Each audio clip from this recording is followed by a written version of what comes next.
আজ থেকে প্রায় 38 বছর আগে আমি এখানে কাজ করি। কেউ বলতে পারবে না যে কোনো ধরনের অসহায় রোগী নিয়ে যারা আছে, গ্যাসরা যারা আছে, আমরা চলে যাচ্ছি ইনশাআল্লাহ। আপনারা থাকেন। ধন্যবাদ সবাই। এখানে বিএফটিএ, তারপরে এই আপনার পুলিশ ফোর্স বিদেশে গেছে, তারা কিন্তু অনেক সুনাম কুড়াচ্ছে। ডাক্তার, কর্মচারী, পরিবারের বন্ধনটাও রাখতে হবে। এবং আমি মনে করি যে আমাদের সেটি মাঝে মধ্যে আমাদের কঠোর হতে হবে, শাসন হতে হবে। বলেছে যে আমাদের আসলে ডক্টরস পেশেন্টস রেশিও এখন অনেক, এখান থেকে আমি এমবিবিএস ডিগ্রি লাভ করেছি এবং এখানে আমাদের অনেক স্মৃতি আছে। গর্ববোধ করে যখন একটা রুগী বলে চট্টগ্রাম মেডিকেল কলেজে, কারণ এই কলেজের আমরা যে student, obviously they should play the role.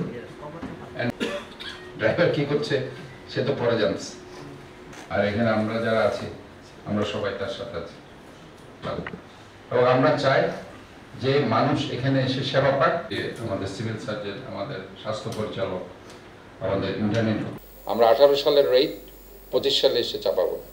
অবশ্যই সেখানে একটা সামঞ্জস্য থাকবে, বাট অ্যাম্বুলেন্স ফিট থাকতে হবে। আমার ভিতরে যদি অক্সিজেন না থাকে, ওইখানে যদি সিটগুলো ভাঙা থাকে, ওইখানে যদি ঠিকমতো রোগীর লোক বসতে না পারে, তাহলে ওই ধরনের অ্যাম্বুলেন্স, এবং তাদের মেইনলি হচ্ছে ড্রাইভার ফিট আছে কি। অনেক ছোট ছোট বাচ্চারা এখন তারা করছে এবং জোর করে তারা নিয়ে যাচ্ছে, এই যে সাইরেনগুলো দিয়ে যাচ্ছে, এগুলো হচ্ছে তাদের, তারা বুঝতেই পারছে না যে এই জায়গায় আমি কি সাইরেনটা দিব, অথবা আমার আদৌ রুগী আছে কিনা। যে এখানে আমার গাড়িতে করে যেতে হবে, আমার গাড়িতে নিতে হবে, ওই বেটা কেন ঢুকছে এখানে, তাকে মারো, তাকে এখানে ঢুকতে দেবো না, এটা কোনো ক্রমে বরদাস্ত করা। যেখানে সে কমফোর্ট ফিল করে সেখানে সে এটা নেবে। এ ব্যাপারে কিন্তু আমি অ্যাম্বুলেন্স মালিকদেরকে স্পষ্ট বলছি, কোনো যদি অভিযোগ পাওয়া যায় সেক্ষেত্রে আমি কোনো এক্সকিউজ করবো না কাউকে।